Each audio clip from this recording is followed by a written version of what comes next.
ಈಗಾಗಲೇ ಪ್ರತಿ ಟನ್ ಕಬ್ಬಿಗೆ ದರ ನಿಗದಿ ಮಾಡಿದ್ದಾಯಿತು. ಆದರೆ ರೈತರು ಈಗ ಪ್ರತಿ ಟನ್ ಕಬ್ಬಿಗೆ 3,500 ರೂಪಾಯಿ ನಿಗದಿ ಮಾಡಲೇಬೇಕು ಅಂತ ಪಟ್ಟು ಹಿಡಿತಾ ಇದ್ದಾರೆ. ಬಾಗಲಕೋಟೆಯಲ್ಲಿ ರೈತರು 3,500 ರೂಪಾಯಿನೇ ಕೊಡಬೇಕು ಅಂತ ಪಟ್ಟು ಹಿಡಿತಾ ಇದ್ದಾರೆ.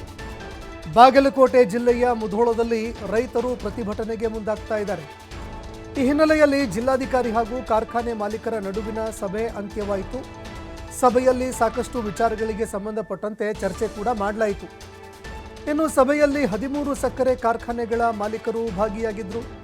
ಸರ್ಕಾರದ ಆದೇಶದಂತೆ 3,300 ರೂಪಾಯಿ ದರ ಕೊಡೋದಕ್ಕೆ ಒಪ್ಪಿಗೆ ಕೊಟ್ಟರು. ನಾಳೆ ಸಕ್ಕರೆ ಕಾರ್ಖಾನೆ ಆರಂಭಕ್ಕೆ ಭದ್ರತೆ ಕೂಡ ಒದಗಿಸಬೇಕು ಅಂತ ಮನವಿ ಮಾಡಿಕೊಂಡಿದ್ದಾರೆ. ರೈತರು ಪ್ರತಿಭಟನೆ ಮಾಡುವಂತಹ ಭಯ ಇರೋದ್ರಿಂದಾಗಿ ಸಕ್ಕರೆ ಕಾರ್ಖಾನೆಗಳನ್ನು ಆರಂಭ ಮಾಡ್ತಾ ಇದ್ದಾರೆ ನಾಳೆ. ಹೀಗಾಗಿ ಭದ್ರತೆ ಕೊಡಬೇಕು ಅಂತ ಮನವಿ ಮಾಡಿದ್ದಾರೆ. ಸರ್ಕಾರದ ಆದೇಶ ನಾವು ಪಾಲನೆ ಮಾಡ್ತೀವಿ, ಸರ್ಕಾರ ಏನು ಆದೇಶ ಕೊಟ್ಟಿದೆ ಅದನ್ನು ಪಾಲಿಸ್ತೀವಿ. ಕಾರ್ಖಾನೆ ಮಾಲೀಕರ ಪರವಾಗಿ ಮಾಜಿ ಸಚಿವ SR ಪಾಟೀಲ್ ಹೇಳಿಕೆ ಕೊಟ್ಟಿದ್ದಾರೆ.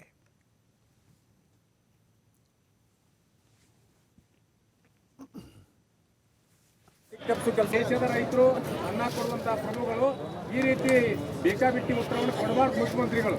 ಆಮೇಲೆ ಈ ಸರ್ಕಾರದಿಂದ 50 ರೂಪಾಯಿ ಕೊಡ್ತೀವಿ ಅಂತ ಹೇಳಿದ್ರಿ, ಆಗ ಟಿವಿಯಾಗ ಒಪ್ಪಿದೆವು. ಆ ಪ್ರಕಾರ ಮನವಿ ಜಿಲ್ಲಾಧಿಕಾರಿಗಳಿಗೆ ಸಬ್ಮಿಟ್ ಮಾಡಿದೆವು. ನಾವು ಪ್ರಾರಂಭ ಮಾಡಬೇಕಂತ ಹೇಳಿ ಪ್ರಬಲವಾದಂತ ಇಚ್ಛೆ ವ್ಯಕ್ತ ಮಾಡಿದೆವು. ಕಾರಣ ಈ ಜಿಲ್ಲೆಯ ರೈತರಿಗೆ, ಕಬ್ಬು ಬೆಳೆಗಾರರಿಗೆ ತೊಂದರೆ ಆಗಬಾರ್ದು, ಆದಷ್ಟು ಬೇಗ ಅವ್ರ ಕಬ್ಬು ಕ್ರಷಿಂಗ್ ಆಗ್ಲಿ ಮತ್ತು ಮುಂದೆ ಲಗಾಣಿಯಲ್ಲಿ ಅವ್ರು ಸಿಕ್ಕೋಬಾರ್ದು ಅನ್ನುವಂತ ಉದ್ದೇಶದಿಂದ ನಾವು ಹೇಳಿದೆವು. ಅದಕ್ಕೆ ಅದನ್ನ ಕೊಡ್ಲಿಕ್ಕೆ ಬಂದಿದ್ದೇವೆ ನಾವು. ಮತ್ತು ಉಳಿದ ಹೋರಾಟದ ಬಗ್ಗೆ ಏನಾದರೂ ಇದ್ರೆ ಅವ್ರು ಎಲ್ಲಿ ಹೋರಾಟ ನಡೆದಿದೆ, ಏನ್ ನಡೆದಿದೆ, ಪೊಲೀಸ್ ವರಿಷ್ಠಾಧಿಕಾರಿಗಳ ಗಮನಕ್ಕಿದ್ದಾರೆ ಅವರು ಮತ್ತು ಜಿಲ್ಲಾಧಿಕಾರಿಗಳು. ಯಾಕಂದ್ರೆ ಇವರು they are the representative of the state government. ಈ ಸರ್ಕಾರದ ಪ್ರತಿನಿಧಿಗಳು ಯಾರು? ಜಿಲ್ಲಾಧಿಕಾರಿಗಳು. ಲಾ ಅಂಡ್ ಆರ್ಡರ್ ಇಂಪ್ಲಿಮೆಂಟ್ ಮಾಡೋರು ಪೊಲೀಸ್ ವರಿಷ್ಠಾಧಿಕಾರಿಗಳು. ಅವರಿಬ್ಬರ ಸಮಕ್ಷಮದಲ್ಲೇ ನಾವು ಇವತ್ತು ಕೊಟ್ಟೆ. ಅದರ ಜೊತೆ ನಮ್ಮ ಅಡಿಷನಲ್ SP ಅವರು ಕೂಡ ಅದಾರ, to strengthen the hands of SP.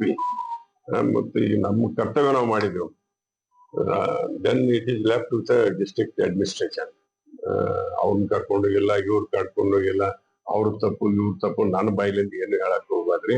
ಮತ್ ನಾನೇ ಹೋಗಿಲ್ಲ ಅವತ್ತು, ಅದನ್ನು ಹೇಳ್ತೀನಿ. ಯಾಕಂದ್ರೆ ನಮ್ಮ ಹೈಕೋರ್ಟಿನ ಗೌರವಾನ್ವಿತ ನ್ಯಾಯಾಧೀಶರು ನಮ್ಮಲ್ಲಿ ಬೆಡ್ಕೋ ಲೀಗಲ್ ಕಾನ್ಫರೆನ್ಸ್ ಇತ್ತು. ನಾನೇ ಇನ್ವೈಟ್ ಮಾಡಿದ್ನಿ. ನನ್ನ ಅಧ್ಯಕ್ಷತೆಯಲ್ಲಿ ಬಾಡಗಂಡಿಯಲ್ಲಿರ್ತಕ್ಕಂಥ ವೈದ್ಯಕೀಯ ಮಹಾವಿದ್ಯಾಲಯದಲ್ಲಿ ಒಂದು ದೊಡ್ಡ ಸ್ಟೇಟ್ ಲೆವೆಲ್ ಕಾರ್ಯಕ್ರಮ, ತಮಿಳುನಾಡು, ಮಹಾರಾಷ್ಟ್ರ, ಕರ್ನಾಟಕದ ಎಲ್ಲ ವೈದ್ಯರು ಬಂದಿದ್ದರು. ನಾನೇ ಇನ್ವೈಟ್ ಮಾಡಿದ್ದೆ. ಗೌರವಾನ್ವಿತ ಉಚ್ಚ ನ್ಯಾಯಾಲಯದ ನ್ಯಾಯಾಧೀಶರು ಬಂದಾಗ ನಾನು ಅವತ್ತು ಅವ್ರಿಗೆ ಆ ಸಭೆಯಿಂದ